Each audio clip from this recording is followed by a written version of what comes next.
151. Total Meaning. Chalcedon Report, number 180, March 1997.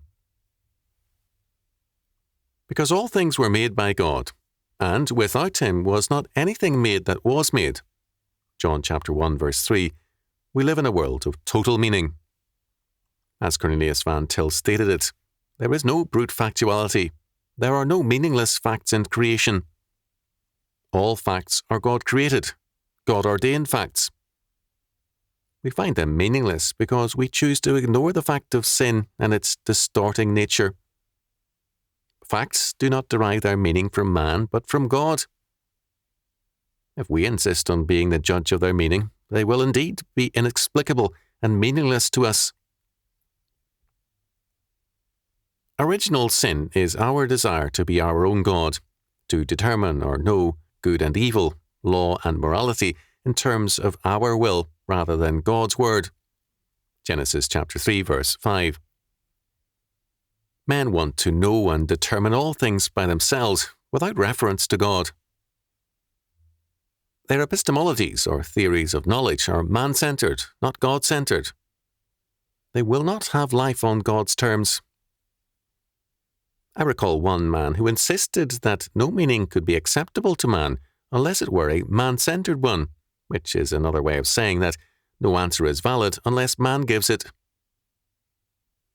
We must begin by recognizing that our man-centered answers are corrupt and fallen ones, and that our Lord's, not my will, but thine be done, Luke chapter 22, verse 42, must be our answer also.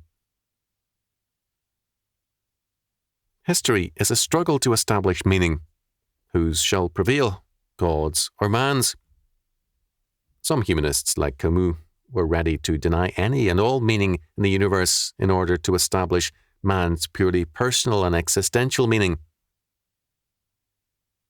In existentialism, the death of God's school of thought, and like currents of modern thinking, we see the extent to which humanism has gone. To escape from God, a cosmic meaning is denied in favor of a purely personal one. This is, of course, the logic of Genesis chapter 3, verse 5. Every man has his own God and his own private world of meaning. In such a literary interpretation as deconstructionism, we see this retreat into a purely personal world of meaning played out to its insane end. Because we are created in the image of God, Genesis chapter 1, verses 26 to 28, we cannot rest content with a purely biological view of life, that is, a simply physical and no more. In Augustine's words, our hearts are restless until they rest in thee. An existential meaning is an implicit form of suicide. The first Adam sought the wrong meaning, to be as God, came to be the death of man, the entrance of sin and death into the world. The fallen sons of Adam, then and now, love preaching that is anthropology, that is, the word about man, or psychology, that is, the word about man's psyche, but not theology, the word about God. When did you last hear a sermon about the doctrine of God, of Christ, of atonement, and so on? For a people most interested in themselves, theological sermons are offensive. Is it any wonder that the churches are weak? A world of total meaning, God's meaning, calls for total dedication and total service. There is no pastime Christian service or living. God's world of total meaning surrounds us. We are all called to an unequivocal faith and service.